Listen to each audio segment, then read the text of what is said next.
think what I was trying to lead up to was an apology to all of my friends and peers in the community, because as you've started to see, I socialize a lot less now when we all hang out, and I usually have my camera in your face or somebody else's.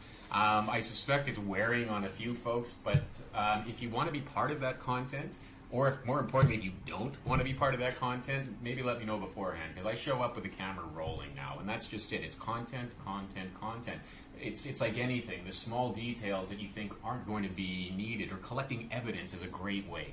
I look at this as forensic digital strategy or something, where it's where you got to basically piece every small little bit together, and there's nothing in that crime scene, and there's nothing in this social media scene that is not important, and you never know what might be important later on. That one line, that one moment, that one honk of a horn, where all of a sudden, wait, I need that content, find it, and let's run with it. So document it all, absolutely. You're a documentarian. Yeah, I love it. I love it. That's what I need to start calling myself, a documentarian.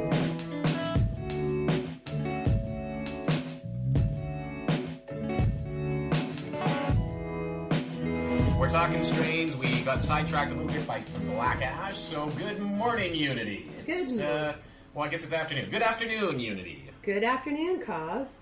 It is Monday, January. What is it, anyways, today? The 21st. So exactly 3 weeks into a new year. All right, and we're rocking and we're rolling and we're committing to this podcast. We're 3 weeks in now. We're going to try and keep things moving a little bit faster and a little bit more interactive, I guess. Last week or the past 2 weeks, and our first two episodes were taken up a lot by Lyft, which was exciting, but we'd like to get a little bit more into the local and Canadian and whatever markets here and start chatting about some stuff that's important to everybody. So why don't we start off? This week, we are going to start with strain of the week for both you and I. And what is your strain of the week? My strain this week is Tantalus Labs Blue Dream. So that's the first legal cannabis I've purchased from Tantalus Labs. They are a local, I call them a local legend in BC, and I think that is to attribute to all of the challenging work that they've done and the stigma that they have shifted in their community of Maple Ridge. They really, really give back in terms of showing up to every event that I see happening, and that time investment is huge. And so I actually did a little vlog about their strain, which is why it's my strain of the week, because I edited it yesterday and made it lots of fun with all the sound bites. So they are sun-grown, and they were founded in 2012. So their goal is to revolutionize cannabis cultivation, and their environmental footprint is far less than other LPs in Canada. So another reason to really support them as a brand. Have you been out to their facilities yet? I have not. So Dan Sutton, if you were listening, I would love an invite to come out to your facilities. And I'm really, really, really eyeballing your jacket on your site. Is this swag, perhaps, that we might be able to fandangle, or is it just he's a well-dressed man? Well, he's always well-dressed. Obviously, he's very, very highly spoken, and he is a true leader. Mm-hmm. When he's on that stage and he speaks, the dialogue and the conversation and the narrative which he is having is what I would describe as a higher vibration. Mm-hmm. In terms of our vibrations that we put out into the world. So that comes back to like a book like Power versus Force. Mm-hmm. And I really feel that Dan Sutton and thereby Tantalus, they are definitely in that powerful side of vibrations. They're not forcing it. They're very naturally making it happen with very clear positive intentions. And that vibration, Dan, is he's really on a focused wavelength. That guy. I was gonna say I would really like for that guy at one point just to forget what he's talking about once. Not because I want to see him slip up and trip. It's because I want to feel better about myself, because he truly, like you say, as a public speaker, that guy just goes. And when he goes, I don't want to be on the panel when he's in the audience. And I certainly don't want to be on the panel when he knows more than I do about whatever subject it is. He's so well spoken. So Dan, feel free to just forget what you're talking about at some point and just let the rest of us feel good about the fact that we do it all the time. But I agree, that guy's an incredible leader. I'm behind him, and I don't even work for him. So. Yeah, neither do I. But he's a leader, like we were saying, like he's so involved in the community. Yeah. He shows up. Mm-hmm. What other LPs in the Lower Mainland are showing up? Yeah, and that's the thing. He dances between industry and community so perfectly. He ruffles feathers here and there, and I honestly love sitting back in silence, like Warren Buffett says, and just letting people sometimes vent or talk about how Dan makes them feel, in a sense that. Dude, you're out there rocking it. Dan's out there rocking, and I think he intimidates a lot of people. And if you're one to get intimidated, Dan will do it in the most charismatic and beautiful way possible. He's not going to be an asshole to you. He leads by example, I guess, and that's really what a lot of our topics too this past week have been about, or what our topics are going to be about today. Leading by example, and that's quality over quantity. And I think Dan has that. So. Dan and Tantalus is an example of that quality. Well, talk to me about the Blue Dream strain. Why do you like it? What are you picking up off of it? Give me kind of the Cobb version of Cobb. Chase some terps for me. Hunt them. Okay, so 2019, my goal is to learn about terpenes. I definitely need to learn from you, and that is my goal. So I approach cannabis differently coming into it, and I get more excited about brands and names and whatnot. And I know that sounds a bit silly. I really vote with my dollar or my money. That's the only vote that matters anymore. It's the only vote that makes a huge difference. So don't think that your dollar doesn't make a difference. It does. It does. Sorry to interject. Yeah, so I, for instance, have been trying the widest variety of legal cannabis that I can access, because I do want to speak to new consumers, and I want to be able to talk to the strains and the brands that are available. And in terms of what I've encountered right from the initial presentation, Tantalus isn't flashy with their presentation. And in retail stores that are focused on putting the packaging on the shelves, and that's how consumers decide, Tantalus could easily get missed. Mm-hmm. And that's because they're environmental. So their packaging is like a bare minimum. And I really respect them.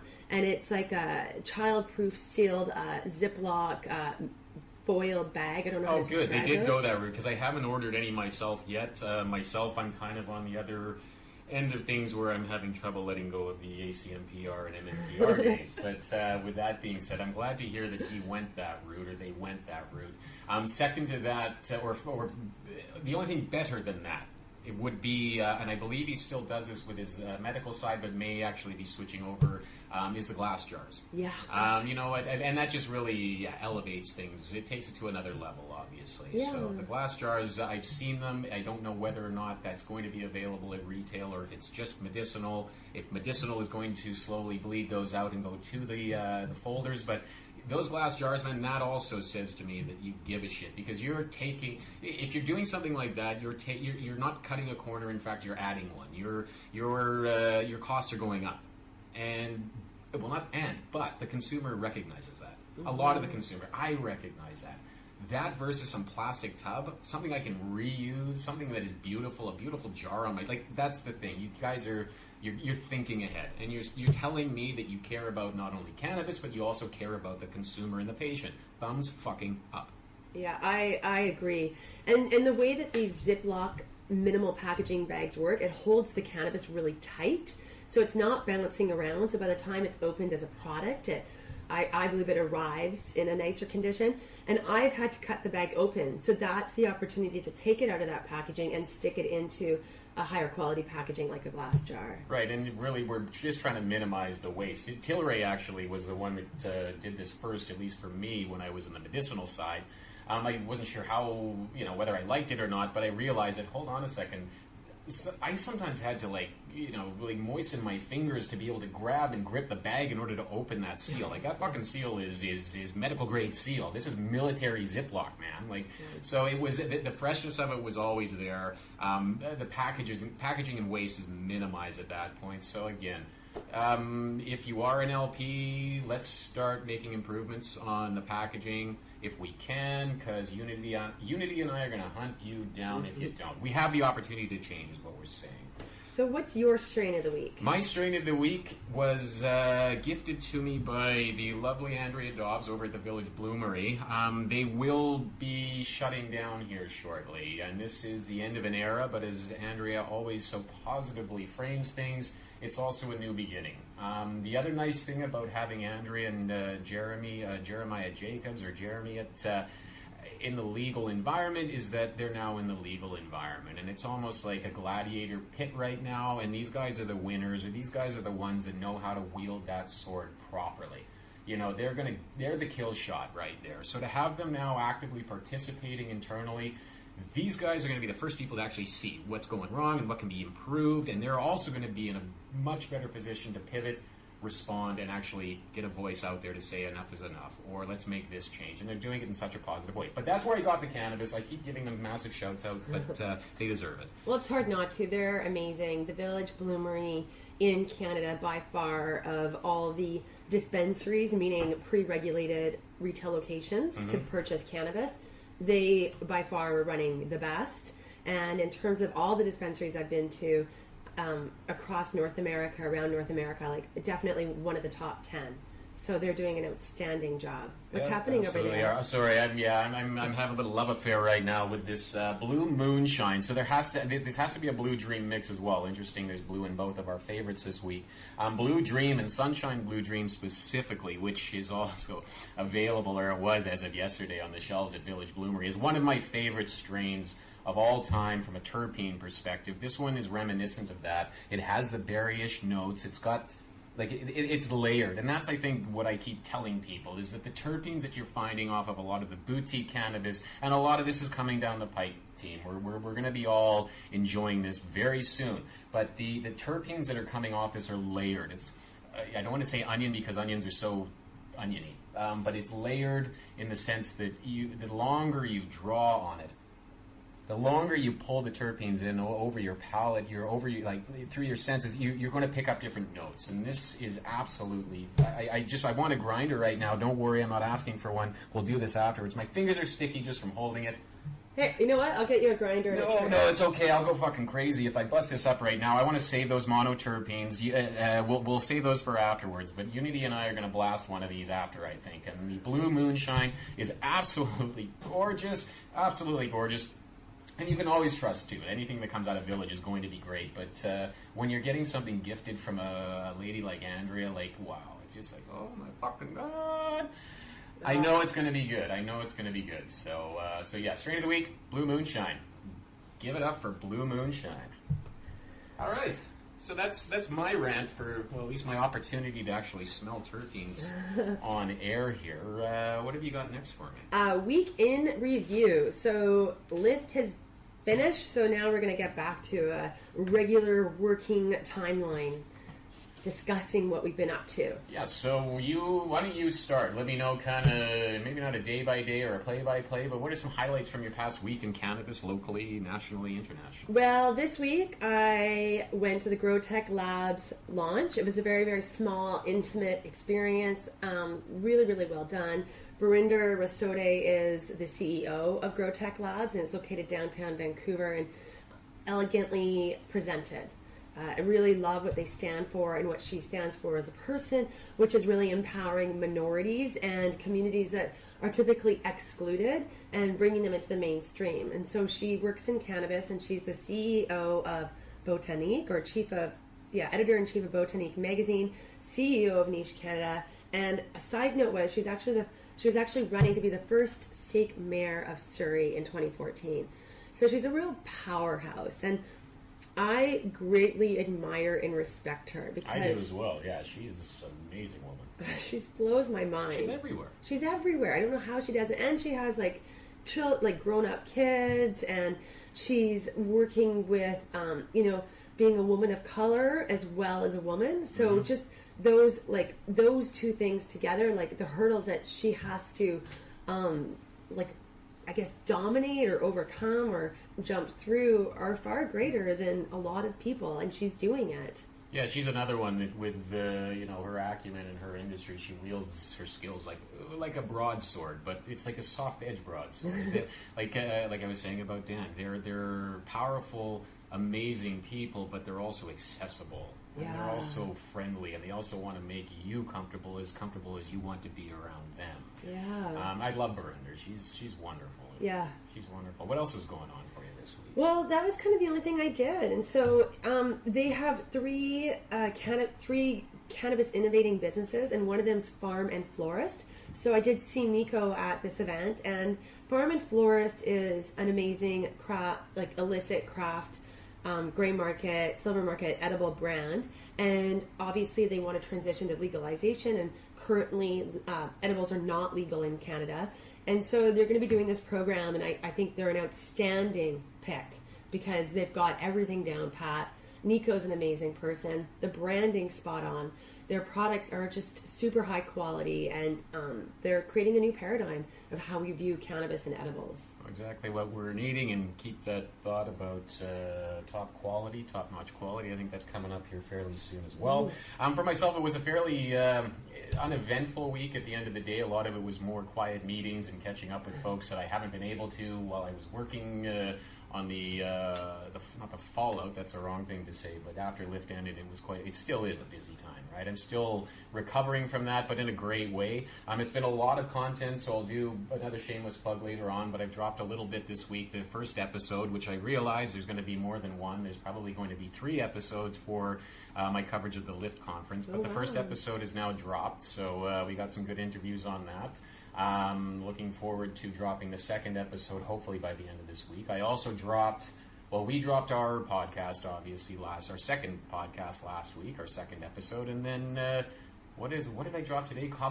Confessions. So yeah, I'm trying to find all these words. Cobb? What was bedroom confessions. Oh, that's awesome. I basically sit on my bed and I talk shit, and I was talking shit about swag, but mostly good swag, and talking shit about shit swag. So sorry, Unity, I'm using the S word like a mofo. I'll say at least that. Anyways, I won't expand. But that was my week. It was a lot of content and self-learning. We had a chance, Unity and I, to visit a really cool content studio that has just a couple of production. What would you call that? Settings? What is it? You're on the stage. A couple of content stages. Remember we went and visited Liam from. Oh my gosh! I know. I was like, what the hell did I do this week? It was totally. Saw some great space there. So maybe we will do something out of that to simply take advantage of it, help promote it. But yeah, outside of that, it was again a quiet cannabis week. Week, mainly hustling on my end, trying to land contracts with some LPs. Wink, wink, nudge, nudge. Outside of that, it's just been me and my joints. Same thing. It was a quiet week. It was interesting. You sent me a link to the Cobb Confessions this morning, and I was listening to it. It was about swag, and I actually wrote a blog post last night about swag. So I was fascinated that you and I were both creating content at the same time about the exact same topic without having any conversations that we were going to be doing this. What is interesting, I'm going to check the text here right now, but I swear one of, I think a mutual friend of ours anyways, but it mentioned the exact same thing, that, I was going to be talking about that myself, bring it. Anyways, there's other people that swag is on their mind, and not in a good way. It's So let's talk swag. Let's do that. Why is it the topic of the week? Why are we all hitting it? And again, not to harp on the LIP conference, but everybody, I think, that attended managed to get something out of the conference from a swag. And swag, if you're unfamiliar with the term, is basically shit that companies give you to promote. Some of it is very high quality, and the other reason that we're talking about this is because a lot of it is just thoughtless garbage. Let's be honest, it's thoughtless garbage that's going to wind up in a landfill. I rant a little bit about that on my Confessions, but that's not what this is about. I want to open a dialogue to you and get your feelings on what did you experience? Would you say it was mostly positive from a swag perspective or mostly negative? Working in cannabis, there's a lot of swag that goes around due to the marketing regulations and restrictions that LPs have to work with. But the free swag is also a common experience in the United States. It's not just to Canada. And so I'm at a point where I'm not looking for stuff. I'm definitely only want things or prefer things that are either representative of brands that I really love or I want to support, or they're high quality items. I think at this point, if I get one more black toque embroidered with some brand in white, I'm just going to I don't know. I'm not. It doesn't make me happy, especially because one of those black toques, it went in my wash and it basically disintegrated and it damaged all my other clothes. So I was like, okay, you guys, like what you were saying, let's stop this made in China stuff. Yeah. Let's elevate the swag that we're giving out. And there are companies who are giving out really high quality swag where they're items which I can integrate into my life already, or I'll actually take that free item, that gifted item, and I will use it instead of something I already own. I choose to live my life as an essentialist or a minimalist, meaning I live in 500 square feet and I do my best to not have a cluttered environment. You do great, by the way. This place is fucking amazing. So I do my best to own very, very little. So I want to value everything that I own. So there's too much free swag that is made in China and it's cheap. And when free swag damages other items that we own, it's no longer free. It's lost its value. Well, it's not even free. It now comes at a cost. You've asked me to pay, I don't know, with my laptop or my leather handbag. But let's talk about that. I pulled that, I've had one of those water bottles around. I don't really use it because the mouthpiece is just a little too big to actually choke water down with. But I guess that's maybe it as well. The Aurora, not shitting on you. I think you guys are doing a lot of things really well. I think some of your cannabis is better than most in the regulated framework. Some of those strains you're doing a great job with. You should match the quality of your strains that you guys are reaching for with the quality of the goods that you give away. You had a water bottle that looks like a Nalgene, but isn't a Nalgene. It's a Nalgene ripoff. And I said on my podcast, Nalgenes wouldn't have leaked into leather handbags and covered laptops and other valuables and personal items because Nalgene is synonymous with quality. Nalgene is synonymous with not leaking. When you go out and mimic quality, providing people with a bunch of basically what is now landfill material, this is not biodegradable plastic. You've obviously gone out and bought some cheap materials in order to promote what I consider to be one of Canada's higher quality products. There's a disconnect there. Do you understand? There's also a cost to that. I don't know. Do you know anybody that may have had damaged goods unity from outside of your washing machine? I definitely heard a story about one of these swag water bottles leaking and damaging items that were also in that bag. And we should not have to worry about the quality of the swag that we're given. And speaking of water bottles, I see so many companies do it where there's a designer that makes a good quality water bottle, like Swig from Switzerland. They've been making water bottles, I believe, since 1908. Swig and Swell, and there's a few key brands. So they were like the first ones. It's a single piece of aluminum. There's no seal, so they're indestructible unless they're left in a car and frozen, and and then they're expanded with the ice. Right. And then there was a lot of copies, and people would be like, "Well, why would I buy a Sig for $32 if I can get this copy for $10?" And that it just comes down to the seal. Yeah. And it comes down to in these metal water bottles of the scene, and just invest the extra money and get good quality products. Emerald, they have amazing swag. They use Arc'teryx backpacks and Arc'teryx raincoats, and they just put their logo on it. It's very discreet, but these are products that are good branded products that I personally use every day because it makes sense. When I got that Arc'teryx raincoat, my previous coat was out the door because I want to keep the Arc'teryx. Yeah, absolutely. Well, and guess who's seeing the Emerald brand, and guess who's seeing either the collaboration or just simply the quality that's being put forward. But it's mostly just the brand. Why are you guys producing swag is the question. I'm asking that hypothetically because you're producing it because you want to promote to consumers. Possibly patients, but you're not allowed to technically. So if you're producing stuff to promote to consumers, why are you creating ugly things? Why wouldn't you want to? Maybe the better way to frame that is, why wouldn't you want to put your best foot forward on everything the consumer interacts with your brand? And especially, why would you risk giving them garbage when you could have simply just With swag, another thing with the cheap swag is, once again, I don't know if we actually said this already, it's the environmental footprint of ordering large quantities of products in China and then shipping them over to Canada.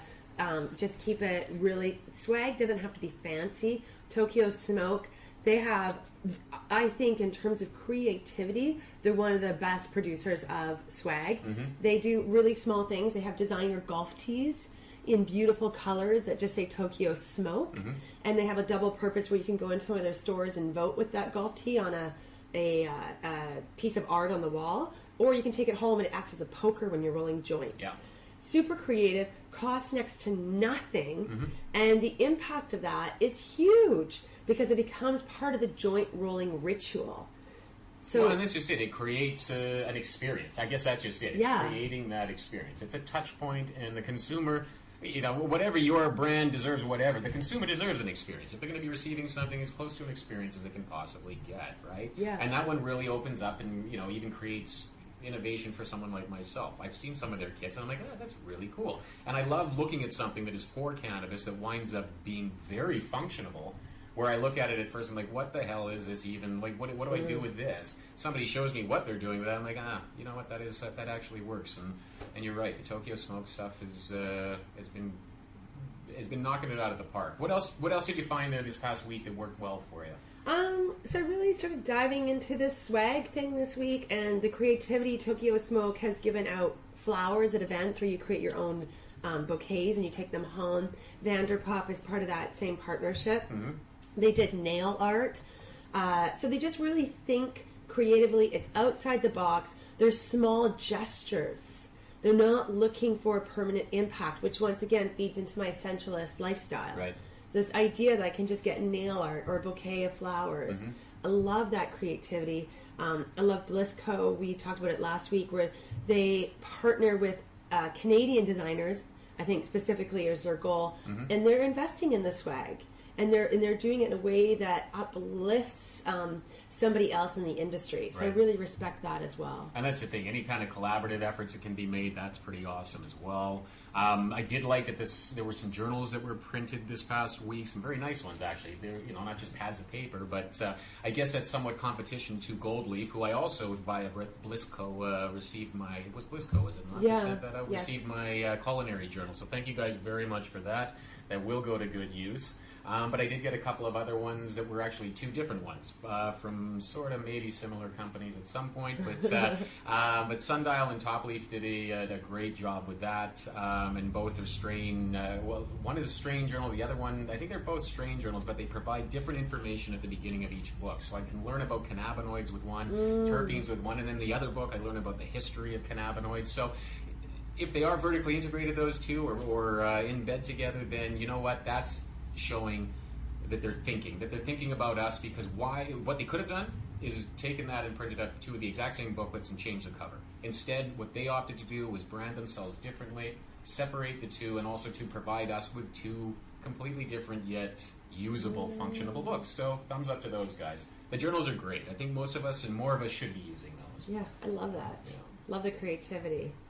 Toques were great as well from BC Weed. The electric mustard. What would you call this color? Yeah, electric mustard. Does it work? Yeah, it looks like electric mustard. It's not quite mustard. It's not quite orange. It's not quite. Yeah. It's the type of toque you would wear at night when it's dark and you're walking your dog and people have to be able to see you. There's that. It's not, but you're making it sound like the old budget rent a car toques. No, I mean, as retro chic as those probably are right now. No, I know exactly what you're saying. It's bright. But that's I think what a lot of people love about it too. It's very, I don't know. It's sort of hipstery, sort of ironic, sort of not, sort of awesome, and it's got a fucking pom pom, man. Yeah. You can't really go good. wrong. If you're gonna make a toque, throw a pom pom on it. Yeah, that shit's in. Well, and the thing that's respectable here is they take a risk. It's more of a designer toque. It has a statement. Hexo did the same thing with their toque. Yeah. And I really, really respect that decision because it stands out in a sea of black toques.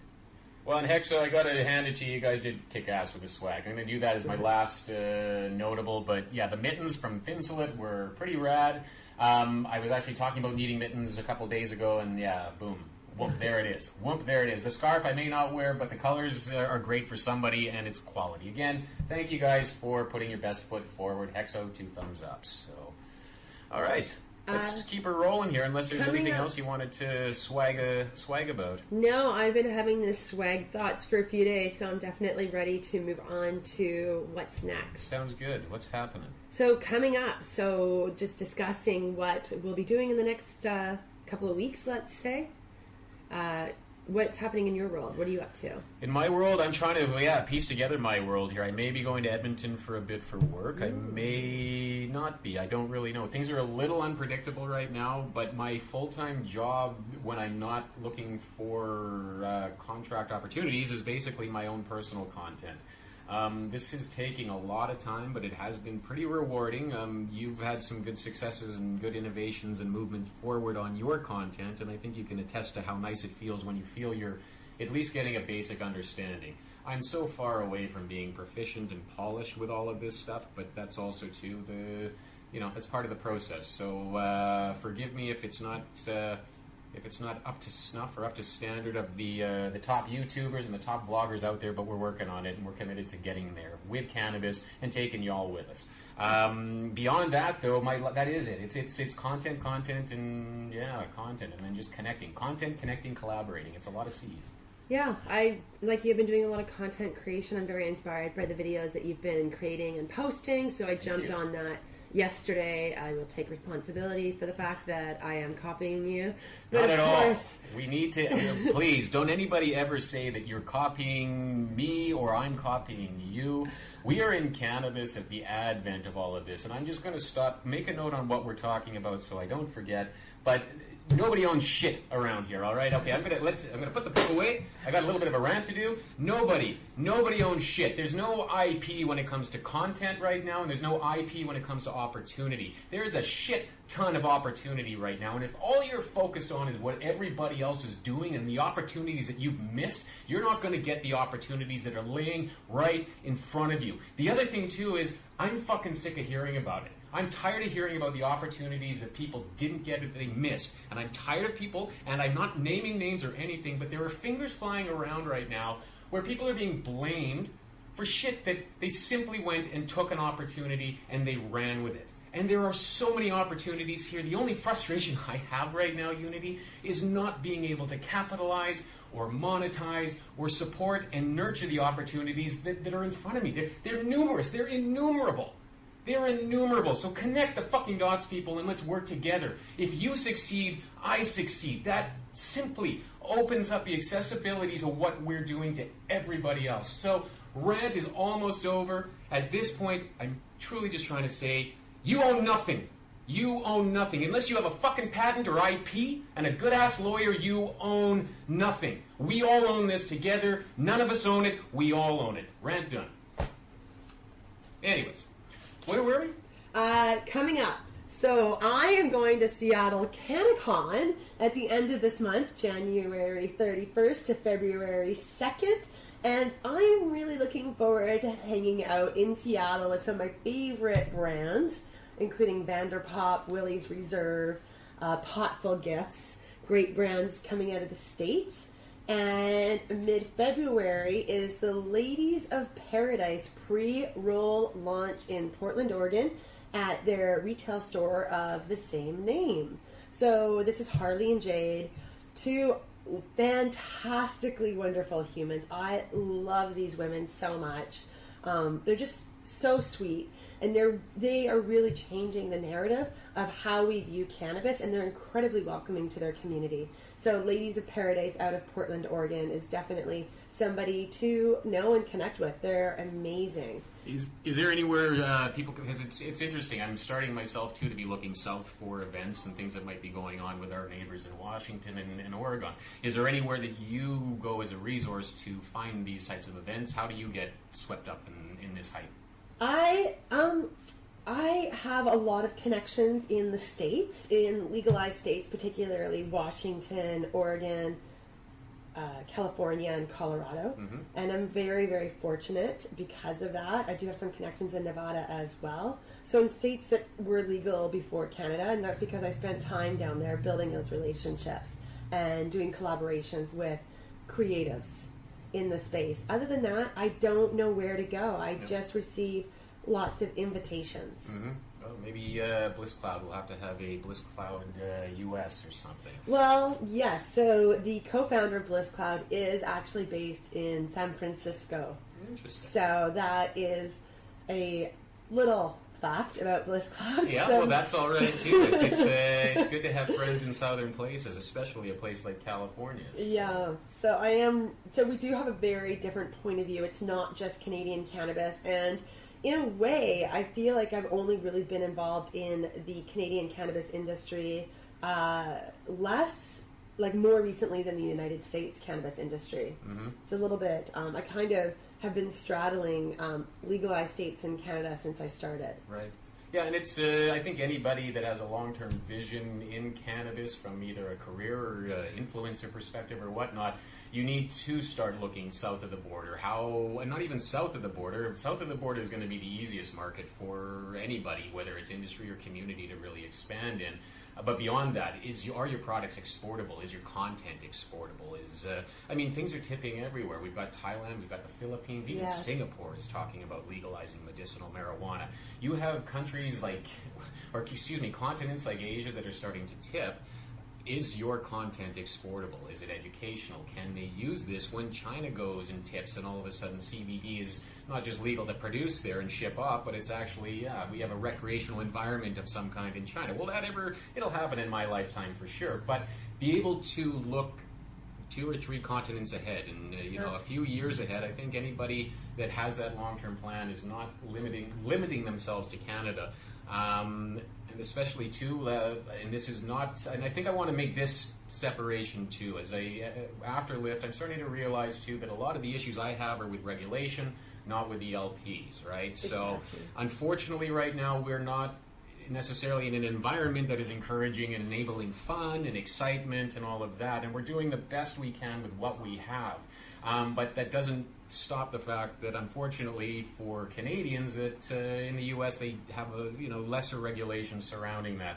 There is a little bit more fun and sexiness to the cannabis industry down there, and I suspect too that, with all due respect to the bureaucrats, that the rest of the world is really going to be looking to us on the what not to do's when it comes time to recreationalizing or making it recreational. But it really is. It's something that I think the LPs, as well as the community, as well as industry, we can all now start to get behind each other because we have a common enemy. The regulations are not something that the LPs are wanting. Have you ever heard an LP say, hey, you know what, I love the fact that we're so regulated?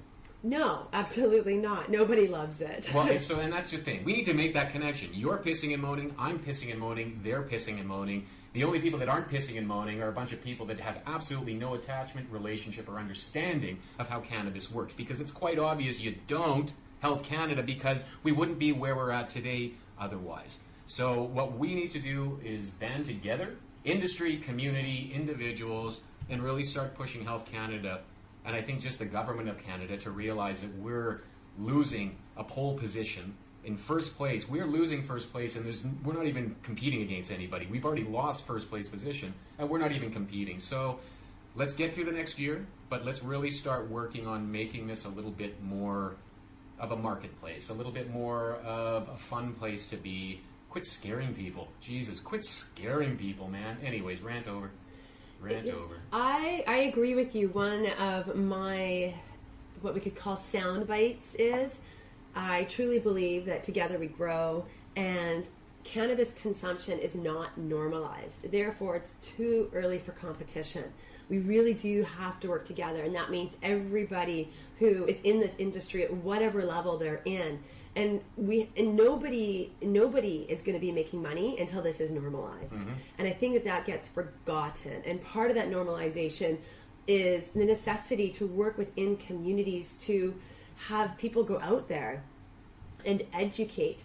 And everyone's point of view has value when it comes to cannabis, because I truly believe cannabis has the ability to enrich people's lives and supporting them in being healthier and happier. Mm-hmm. And so I personally am not going to be able to relate to a 76-year-old Punjabi man. My point of view has no value with him. Right. So that's why it's really important to find that person in the community that he will relate to and understand. Right. And start empowering a wider variety of people. Absolutely. And I think that's just it. It's the more we can make cannabis accessible to as many groups as possible, obviously it'll be a game changer, and it'll allow us a little bit more freedom, I think, because people are going to understand that, wait, this isn't something to be afraid of at the end of the day. So educate where you can here, folks. Yeah, educate and elevate and yeah, I don't know. And work together here. Let's try and find fewer reasons to, be in conflict with one another and find the points where we're all agreeing on. And one of those is regulation needs to change, and it needs to change sooner than later. So, yeah. I agree. And then just one more event coming up, and that is a really exciting one where it's at Lululemon Labs in Gastown, and Tantalus is part of that. And I don't have the details in front of me. I'm sure it's about fitness and cannabis, which is one of my favorite topics, because I do love to smoke joints before I work out, and I know that sounds like the opposite, counterintuitive, but it really helps me wrap my head around working out. Like, I'll be honest, like, I am a groaner. I went to Tight Club yesterday, and I am like swearing through the entire workout. I like, how you were saying. I swear on the podcast. We're gonna go do the next podcast in the gym, so I don't feel like such a fucking sailor all the time. Yeah, I am always swearing when I'm working out, not when I do yoga, and so being high. So being high actually really brings me present, and it works with that resistance I have. That resistance almost disappears, and I find, for instance, my yoga practice is always really dialed in, and I'm super present, and I'm super in my body. And indica is an interesting strain or cultivar genealogy to consume before yoga. And it seems counterintuitive because people think, oh, indica means you're in the couch. I find that indica right before I work out means I'm in my body. And I'm present to my body. Well, and I find I use indica for an anti-anxietal as well. And I know it's the purpose of yoga, but to relax and, maybe not relax. Some of that stuff is pretty effing hard. I'm going to try to not swear so much. It's pretty effing hard. But a lot of yoga, too, is about meditation and internalizing things from what I understand and coming out a better person at the end of it. And cannabis, if it takes an edge off, whether it's CBD or whether it's an indica kind of thing, indica doesn't turn me into necessarily this couch-ridden, couch-locked, troll of some kind. I'm entirely functional. I can understand why, like a pink tuna or something like that might lay out a naive user, but for someone like yourself and myself, it's something that we can actually therapeutically use, and I do use it for anxiety reasons. And if I went to yoga, I would definitely use it for that mindfulness, I guess, or that edge-offness. Myself, I use it, and I hate to call going to the gym boring, but I hate being in the gym. It's one of the things I fear going to the gym, and I'm going to do a modest brag. You swear a lot in the gym. Everybody knows when I'm there because it's like my last set is like absolutely painful. It's painful, but that's why I'm in there, kind of thing. But I'm afraid of it. I'm afraid of the gym, and it's one of the things that I fear most every 2 to 3 days. So when I smoke cannabis, it allows me to, number one, take that edge off a little bit. It allows me to get in there and enjoy it a little bit more by not being so intimidated by it, perhaps. Or simply, it's not getting bored as much as it is just kind of wishing I wasn't, on the 9th rep and I need to push out 2 more kind of thing. Whereas with that, it almost makes that redundancy of it all a lot more manageable. It takes that edge off of, hey, I want to be doing something else. It keeps me focused. So, and then beyond that, inflammation. I mean, let's be honest. That there is a benefit to that. I do take CBD regularly, orally, and I do take it in my gym shakes. So yeah. Fascinating. That's how I work it. So yeah, let's keep it rolling here. We're probably boring everybody with our gym routines and this, that, and the other thing. Unity, why don't you do some shameless plugs? So I am doing free webinars, and my webinars are in the evenings, Monday evenings, and I am focusing on strains and cannabis that's available in BC retail stores. And that's because I know that there is a lot to choose from, and most people outside of the cannabis industry have full-time jobs, and many of people who I speak with also have kids. So I'm doing this just to go over the brands and the strains that I prefer. Not, as you were speaking before, there's so many regulations, so we're not necessarily getting higher quality or quad A strains from BC Cannabis retail stores. And I really focus on, we don't need to just focus on that. We can really look at these brands and the differences that they're making in our country. And Aurora, back to Aurora, like they're providing employment, and this is so important. And this, I really value this. Like I really value the idea that these companies are providing opportunities for people to provide for their families. Right. Absolutely. Absolutely. And there's so many silver linings to so many things when you actually start looking for them and peeling back the layers. Exactly. So, you know, I get it. When we're comparing side by side pre-regulated cannabis with regulated cannabis, the pre-regulated is going to win over and over and over again. And my focus for my demographic is legal cannabis.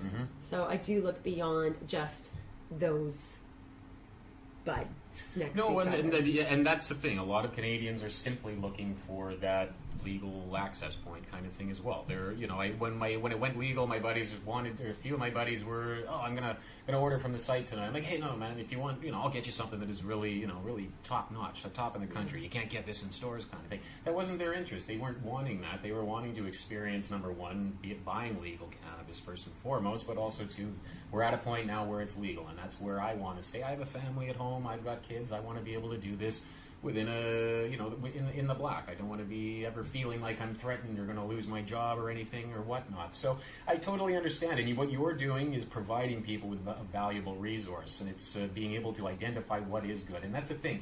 We need to identify the fact that there is some really, really high quality cannabis that is available, maybe not in all provinces, but it is available in Canada. Yeah. And we need to stop thinking along the lines that it's LP, therefore it's shit. I have been not necessarily towing that line as much as I have been very... I've been a naysayer. I've been pointing out the positive ones, but I think we're all improving. And I'm hearing good things about companies. Have you tried CanTrust yet? Yeah, I've heard some decent stuff from them. Med Relief as well. I tried before as a medical patient, but... Yeah, what are you hearing is you know, acceptable quality at this point? You know, decent humidity, decent terps. Yeah, there's so many things. I think CanTrust is. I'll have to go back through my vlog. So that's one thing I do is I do lives on YouTube Wednesdays, and I always open up a brand new package of legal cannabis, so it's spontaneous and it's a surprise. So my reaction's very authentic. I think CanTrust is one of the ones I was really, really surprised about. And then there's others where their packaging was so cheap that the smell of plastic dominated over the terpenes. Oh, God, yeah. Oh, God, yeah. Okay.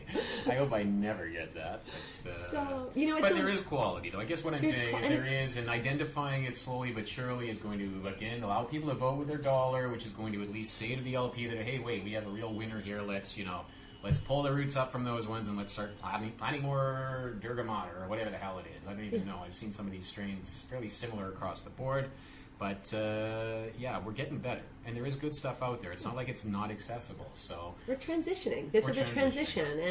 And I keep saying it, too. Like, beware to everybody else out there that's producing cannabis. Top Leaf is on... They are on their horses, and they are rolling in right now. So this is like Revelations, all right? Read up, because it's going to change the game, I think, from a quality perspective. People are going to start trialing the Top Leaf and BC Wheat Company stuff, and they're going to realize, okay, here's where, and look at that as here's where we're going, not as a, see, I told you so, your stuff sucks. It's like, this is going to set an example, and it's going to have a few folks shaking in their boots, and they're going to go back to the drawing board and figure out. And the thing is, Top Leaf is likely going to happily go and consult them on how to make better cannabis. The reason I love those guys so much, not for another shameless plug for them, but that's really their MO, is making sure that the best cannabis in the world is in the most hands of the most people. And that's kind of a very similar approach that I have. That's all I want. If you're my worst enemy, I still hope you're smoking good cannabis, because it's a beautiful plant, and it's not about you, it's about the plant. I feel like there's no enemies when we smoke good cannabis. No, there usually isn't. It's unless you're walking off with what good cannabis I was smoking. It's like, yeah, unless you don't have enough to leave with me, or give me a little nug afterwards. But no, there were no hard feelings at least in the circles I'm in. And if there is, I just turn around and find another circle, because there's plenty of great people out there. So many great people, and that's the same thing with strains. Like, I'm not out here to hate on strains I don't like. I'm only here to focus on ones that I do love. Celebrate the positive where you can. I'll do the ranting. I'll be the jackass and the asshole here and there if you need. So I'll just finish up my shameless plug. Just a reminder to everyone listening, I am the creative director and co-founder of Bliss Cloud, and that's BLYSScloud.com. That's a blog, and we just share a lot of content there. We also have a beautiful Instagram, and we're very female-focused and upgrading the conversation, the dialogue on who's consuming cannabis and why to consume cannabis. And you can find me personally, Unity Marguerite, on YouTube, Twitter, and Instagram. Your turn, Cobb. Awesome, Unity. So my shameless plugs, again, it's really just going to come back down to my YouTube channel. That's what I'm really trying to promote at this point and really trying to grow. So if you can, please go to Matchstick Marijuana. Once I reach 100 subscribers, I'll be at matchstick.marijuana, but I still need, I think, 29 more to actually use that. But please do follow me, like, comment if you can. It really helps me out from a YouTube perspective. Again, you can find me on Instagram. That's my bread and butter, and that's at matchstickmarijuana.com. It's marijuana with a J, not an H. I've seen some people spelling it all fancy like. Matchstick Fire on Twitter, at Matchstick Fire. I'm not all that Twittery. I don't tweet a lot, but we're at least posting links and things like that, and I think I have 3 followers. So, you know what? If you want to be follower number 4, you get there fast, because it's not going to be around for long. After that, really, it's supporting who I can, it's connecting with who I can, it's collaborating with who I can. If there's content that you think I should be on top of, let me know. DM me, get in touch via Instagram. But aside from that, I just really want to thank you guys for at least tuning in. Some folks for providing very constructive feedback. And you know what? For the yes people out there, I don't mind that either. So really, it's been a great week, and it's been a great 3rd episode. Unity, I want to thank you for keeping me on task and for always having such a lovely setup when I get here. There's pineapple buns or something I get to eat. But thank you so much. You and Lake are always such a wonderful, hospitable. I had a cousin named Lake once, but he went with the X. So, but I wanted to, thank you and Lake for your hospitality. You guys are wonderful. Well, thank you, Cobb, and thank you to everyone who's been supporting. I've received so many positive messages, and the feedback is great, and this is something that we're making up, back to our Gary Vee conversation, where we are creating content, and due to our busyness, we really are defining this each week as we move along. So do give us feedback. We're very open to it, and thank you so much to the community for supporting us. Awesome. Thank you, Cobb. We'll be seeing you next week, or hearing you, listening to you, speaking to you next week, same time, same place. We'll get this dropped by Monday evening, so please check in on, where are we on? We are on Apple iTunes, we're on Spotify, as well as posted at Matchstick Marijuana on YouTube, and I'm sure Unity will be posting on her YouTube as well. Thanks again, everybody. We look forward to hanging with you next week. Thank you. Namaste. Namaste. All right. Well, that was good. I hope we can do it. An hour 13, but I was recording it.